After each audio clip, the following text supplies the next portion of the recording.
విజయనగరం జిల్లా విజయనగరం పట్టణ పరిధిలో ఉన్నటువంటి సంజీవయ్య కాలనీలో ప్రస్తుతం అయితే మనం అయితే ఉన్నాం. ఈ సంజీవయ్య కాలనీ గాజులరావు ప్రాంతానికి ఆనుకుని అయితే ఉంటున్నటువంటి పరిస్థితులు కనిపిస్తూ ఉంటాయి. ప్రస్తుతానికైతే నేను ఈ సంజీవయ్య కాలనీలో ఉన్నాను. అయితే నేను ఎప్పటి నుంచో అబ్జర్వ్ చేస్తున్నాను. ఇక్కడ శ్రీ శ్రీ శ్రీ పైడుమాంబ తల్లి ఒక వృక్షం అయితే ఎక్కడైతే ఉంటుంది. ఒక శక్తిపీఠంగా ఈ గ్రామస్తులంతా కూడా ఈ యొక్క దీన్ని కొలుస్తూ ఉంటారు. ఇదే క్రమంలో ఇక్కడ ఒక రుద్రాలు ప్రతిరోజు కూడా ఇక్కడే పడుకొని ఇక్కడే ఉంటున్న నేపథ్యం కూడా కనిపిస్తూ ఉంటుంది.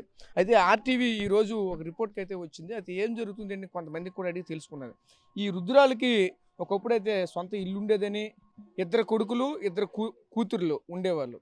కానీ ఇప్పుడు ఇద్దరు కూతుర్లు ఇద్దరు కొడుకులు పూర్తిగా విడిచిపెట్టిన పరిస్థితి కనిపిస్తూ ఉంది. చూస్తూ ఉంటే చాలా ఇబ్బందికరమైనటువంటి పరిస్థితులు అయితే ఉంటున్న పరిస్థితి కనిపిస్తుంది. ఏం జరిగిందని ఆవిడ మాట్లాడి తెలుసుకునే ప్రయత్నం వచ్చి చేద్దాం. అమ్మ కొంచెం ఎగ్గలవమ్మా, లెగిస్తావా?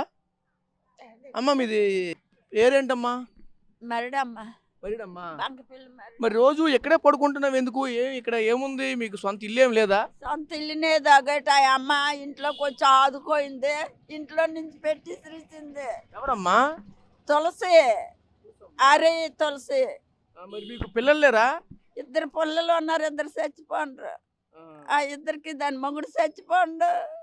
ఎవరు ఇద్దరు పిల్లలు? ఎవరెవరు ఉన్నారు? మగవాళ్ళు ఎంతమంది, ఆడవాళ్ళు ఎంత? శంకర్రావు చిన్నోడు, పద్మ చిన్న అదంతా ఆడికంటే పెద్ద పద్మ. దాని మొగుడు చచ్చిపోండి. అది ముగ్గురు పిల్లలు పెంచాల. ఎవరు చూసేస్తారు బాబు ఈ రోజుల్లోనూ.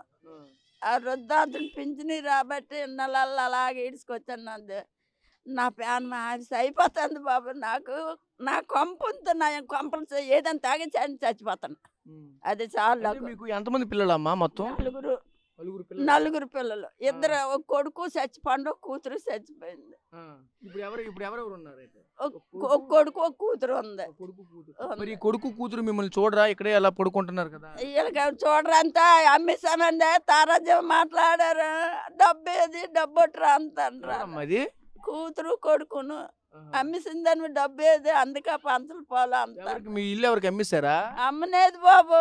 ఆ దగ్గర తులసి కాడికి రెండు నచ్చలు ఎంత అప్పు తీసుకొని నా కొడుకు బాగానేనప్పుడు అది వచ్చి ఆదుకొని కూకొని నన్ను తోసేసింది బయటికి. అంటే ఆ ఇల్లుని ఎవరు ఆకుపై చేస్తారా?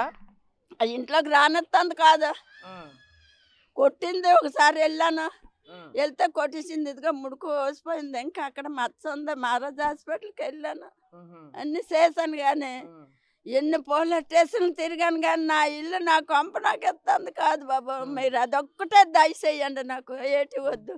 మీరు పోలీస్ స్టేషన్కి వెళ్ళి కంప్లైంట్ ఇవ్వలేదా? ఇచ్చాను. ఏమన్నారు పోలీసులు? పోలీసులా అమ్మ ఇల్లు వాళ్ళదే, నీది కాదు. అలా ఈ 2 టౌన్ పోలీస్ స్టేషన్ అయితే అసలు పడదు. నన్ను వెళ్తే తిడతాడు. ఆవిడనే దగ్గర పక్కన కోకండి పెట్టుకుంటాడు. అది అలాగే బాగుంటుంది. 20 దెబ్బలాట్లను పిల్లల బాగా చెప్పాలి, అడగాల.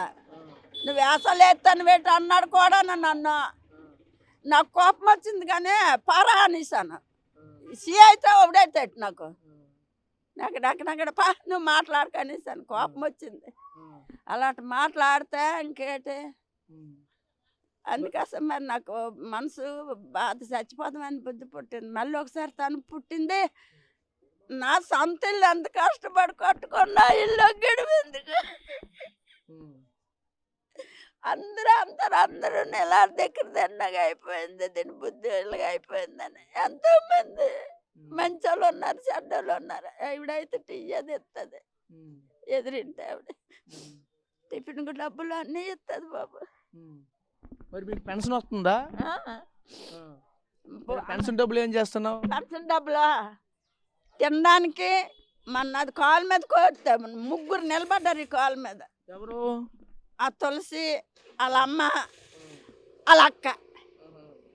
చూపెట్టమని చూపెడతాను. ఇంకా కుడువు నాకు ఉన్నది. ఇంకా కుడువు నాకు ఉంది.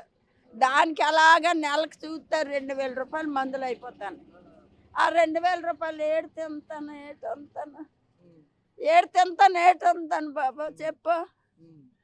అందుకే అసలు బాధపడి అన్ని పోలీస్ స్టేషన్లు తిరిగాను బాబు. మా పెద్దలు తిరిగారు పాప. వాళ్ళు ముసలిదాన్ని ఇల్లు ముసలిదానికి ఇచ్చి అంతా ఇవ్వదట. అది ఇవ్వను, నేను ఇవ్వను. నాకు అమ్మేసింది. దానికే అమ్మేసాను నేను. అమ్మనేదో ఏంటివి పేపర్లు కూడా మీ పక్కనే పెట్టుకుని ఉన్నారు. ఈ పేపర్లు దేనివి? ఈ పోలీస్ స్టేషన్కి వెళ్ళి వచ్చినవా ఇవా? ఎన్నప్పుడు పోలీస్ స్టేషన్కి వెళ్ళాను కదా, అందరికాడికి పోలీస్ తిరగని చోటు లేదు. 50,000 రూపాయలు అప్పు ఆడుచుకుని అంత ఇల్లు ఎలగొగ్గేస్తున్నాను, అందరినీ తిరిగాను బాబు. ఆ అడ్డు ఒకటి కడతాను బాబు, వడ్డీ కడతాను, 1200 కడతాను నెలకి, అటు కడతాను ఇటు కడతాను. నేను కింద అందులో పడిపోవాలన్నట్టు బాధ అనిపించింది. నా ఇల్లు నాకు ఇస్తే నాకు అదే సార్ గవర్నమెంట్ కలెక్టర్ గారి కాడికి వెళ్ళి కాళ్ళ మీద పడిపోన్నా. అయినా సరే అతను ఫోన్ చేసి 2 టౌన్ పోలీస్ స్టేషన్ శ్రీనివాసరావు అది చాలా కంత్రి బుద్ధి ఉంది. ఇక్కడికి వస్తే రాత్రాలు భోజనాలు తాగులు తింటాండ్రు, అందుకే వాళ్ళు మాట్లాడుతాండ్రు. నన్ను ఏటా నేను పట్టుకుని కలెక్టర్ ఆఫీస్ కూడా వెళ్ళారా? ఎంత నెక్క తిరిగాం బాబు. అక్కడానికి కలెక్టర్ ఆఫీస్, ఎస్పీ బంగ్లా, కలెక్టర్ ఆఫీస్ 15 మందిని ఎస్పీ బంగ్లాకి తీసుకెళ్ళాను. అతను కాడ అతను అలాగే చెప్పాడు, అది తప్ప వాళ్ళ ఇల్లు వాళ్ళకి ఇచ్చి అన్నా సరే నచ్చి పెట్టలేదు. అది నచ్చి పెడతాంది కాదు, ఒకటే మాట అంతండి. మీ ఇల్లుని దౌర్జన్యంగా మీరు నివసిస్తున్న ఇల్లు తీసుకున్నారా?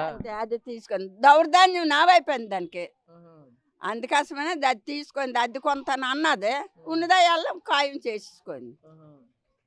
అది ఎంతవరకు నిజం బాబు, ఎంతవరకు నిజం?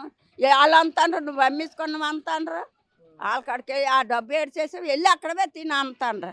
అందుకే ఒళ్ళు రానివ్వరు, ఒళ్ళు ఒకటికి ఏం చేయరు బాబు. పోనీ కావాలి అడగండి ఇరుగు పొరుగు. మేము అడిగాం, ఇరుగు పొరుగు అడిగిన తర్వాత రోజు మీరు ఇక్కడ కూర్చొని ఎక్కడే పడుకుంటారు అంటేనే నాకు జాలేసి ఏం జరిగింది మీ గురించి తెలుసుకుందామని వచ్చాను.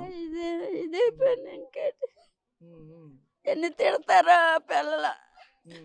తప్పు చేశాను అనిపించింది నాకు,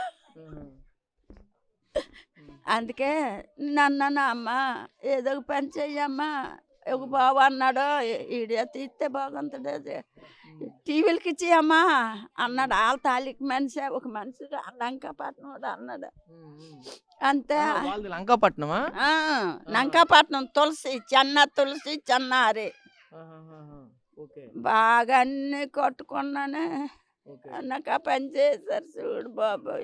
లంకాపట్నం నుంచి ఇప్పుడు సంజీవ కాలనీలో ఉంటున్నారా? ఇక్కడ ఉంటాండ్రు, నన్ను తోసేశారు బయటికి.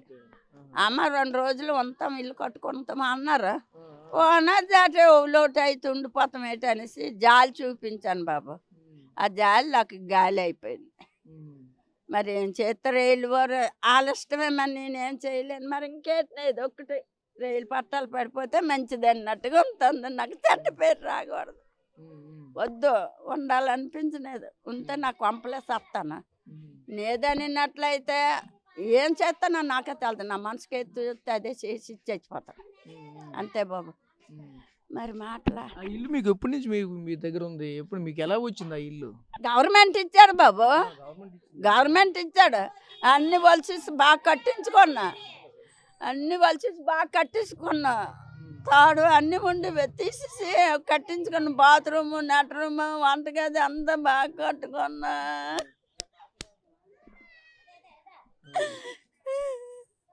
ఇప్పుడు ఆ డంకుల్లోకి వెళ్ళిపోతే పడిపోతా అన్న, 2 సార్లు పడిపోన్నా.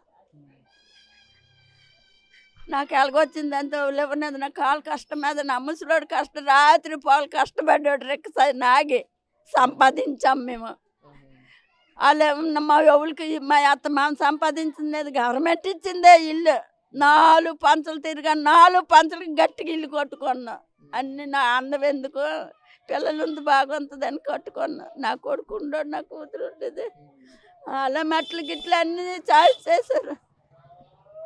కానీ ఆవేశం వస్తుంది బాబు. మీ ఆరోగ్యం బాగానే ఉంది, రోజు బయట పడుకొని కటికి చలి అంతా ఎక్కడ బయట పడుకుంటారు? కంచెప్పుడు సంతకి వెళ్ళిపోతున్నాం. ఎటుకాస మంచం ఉంది బాబు, ఆ మంచం అడ్డు ఎట్టించి దుప్పటి కప్పేస్తాను, అక్కడ పడుకుంటాను. మరి వాళ్ళ ఇంట్లో కదా వాళ్ళు డబ్బులు ఇమ్మంటారు, రాకుండా తేవాలి.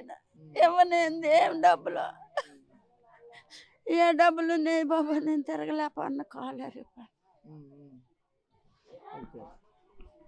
సో చూసాం కదా, ఈ వృద్ధురాలు యొక్క పరిస్థితి చాలా దౌర్భాగ్య పరిస్థితిగా కనిపిస్తుంది. ఎందుకంటే కాయా కష్టం చేసుకుని ఒక ఇల్లునైతే నిర్మించుకున్నారు, ఆ ఇల్లుని వేరే వాళ్ళు కబ్జా చేశారంటూ కూడా ఆరోపిస్తున్న పరిస్థితి కనిపిస్తూ ఉన్నాయి. మనమైతే చూడొచ్చు, ఆ వృద్ధురాలకు 4 సంతానం అయితే అందులో 2 కొడుకులు 2 కూతుర్లు, అందులో ఒక కూతురు ఒక కొడుకు కూడా చనిపోయారంట. మిగతా ఉన్న వాళ్ళప్పటికీ కూడా సరిగా చూడలేకపోవడంతో ఈరోజు ఈ యొక్క పరిస్థితి మాత్రం ఏర్పడుతున్నటువంటి పరిస్థితులు అయితే కనిపిస్తున్నాయి. ఎందుకంటే సాయంకాల వేళలో వచ్చాం, అంటే సాయంత్రం కూడా ఇక్కడ ఉంటారా అని చూడడానికి అయితే వచ్చేసరికి సాయంత్రం కూడా ఇదే చెట్టు కింద ఆవిడ సేద తీరుతూ పడుకుంటున్నటువంటి పరిస్థితులు అయితే కనిపిస్తూ ఉన్నాయి.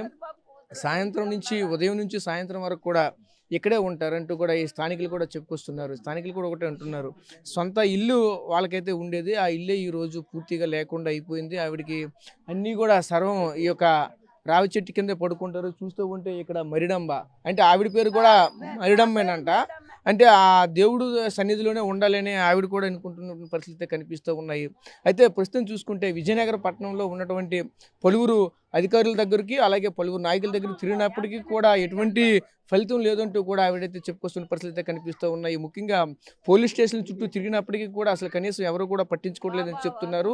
గతంలో కూడా కలెక్టర్ ఆఫీస్కి కూడా ఎన్నోసార్లు అయితే తిరిగాము, ఎన్నోసార్లు మొరపెట్టుకున్నాము, కానీ అక్కడ కూడా మాకైతే ఫలితం దక్కలేదంటూ కూడా మరొక వైపు అయితే చెప్పుకుంటున్నారు. ఇలాంటి వృద్ధులకైతే పూర్తిగా ఇటువంటి పరిస్థితులు వస్తుందని ఎవరు కూడా ఊహించలేదంటూ కూడా ఈ యొక్క చుట్టుపక్కల వాసులంతా కూడా చెప్పుకుంటున్న పరిస్థితులు కనిపిస్తూ ఉన్నాయి. ప్రస్తుతం ఇది ఇక్కడ విజయనగరంలో పట్టణ పరిధిలో ఉన్నటువంటి సంజీవయ్య కాలనీలో ఉన్నటువంటి మరిడుమంబ యొక్క పరిస్థితి ఈ విధంగా ఉంది.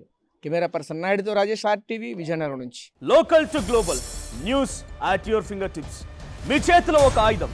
డౌన్లోడ్ రా TV app. Media legend Ravi Prakash is back.